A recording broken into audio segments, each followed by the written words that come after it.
कहानी का शीर्षक गुफा की आवाज पंचतंत्र। एक बूढ़ा शेर जंगल में मारा मारा फिर रहा था। कई दिनों से उसे खाना नसीब नहीं हुआ था। दरअसल बुढ़ापे के कारण अब वह शिकार नहीं कर पाता था। छोटे छोटे जानवर भी उसे चकमा देकर भाग जाते थे। जब भटकते भटकते वह काफी थक गया तो एक स्थान पर रुककर सोचने लगा कि क्या करूं, किधर जाऊं, कैसे बुझाऊं इस पेट की आग। काश मैं भी दूसरे शाकाहारी जानवरों की भांति घास पात फल फूल खा लेने वाला होता तो आज मुझे इस प्रकार भूखे नहीं मरना पड़ता। अचानक उसकी नजर एक गुफा पर पड़ी। उसने सोचा कि इस गुफा में अवश्य ही कोई जंगली जानवर रहता होगा। मैं इस गुफा में जाकर बैठ जाता हूँ, जैसे ही वह जानवर आएगा मैं उसे खाकर अपना पेट भर लूंगा। शेर उस गुफा के अंदर जाकर बैठ गया और अपने शिकार की प्रतीक्षा करने लगा। वह गुफा एक गीदड़ की थी। गीदड़ ने गुफा के करीब आते ही गुफा में जाते शेर के पंजों के निशान देखे तो वह तुरंत खतरा भांप गया।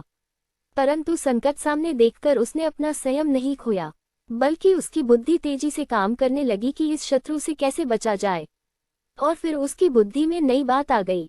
वह गुफा के द्वार पर खड़ा होकर बोला, ओ गुफा, गुफा। जब अंदर से गुफा ने कोई उत्तर न दिया तो गीदड़ एक बार फिर बोला, सुन रही गुफा, तेरी मेरी यह संधि है।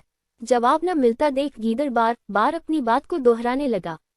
अंदर बैठे शेर ने बार बार गीदड़ के मुंह से यह बात सुनी तो वह यह समझ बैठा कि यह गुफा गीदड़ के आने पर जरूर बोलती होगी। अतः अपनी आवाज को भरसक मधुर बनाकर वह बोला, अरे आओ आओ गीदड़ भाई, तुम्हारा स्वागत है। अरे शेर मामा, तुम हो। बुढ़ापे में तुम्हारी बुद्धि इतना भी नहीं सोच पा रही कि गुफाएं कभी नहीं बोलती।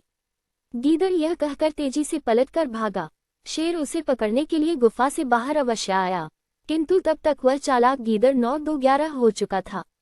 कहानी से सीख। इस कहानी से हमें यह शिक्षा मिलती है कि संकट के समय भी बुद्धि का दामन नहीं छोड़ना चाहिए। उम्मीद है आपको ये कहानी पसंद आई होगी। ऐसे ही और कहानी सुनने और पढ़ने के लिए हमारे चैनल को सब्सक्राइब करिए और नोटिफिकेशन बेल को ऑन कर दीजिए। धन्यवाद।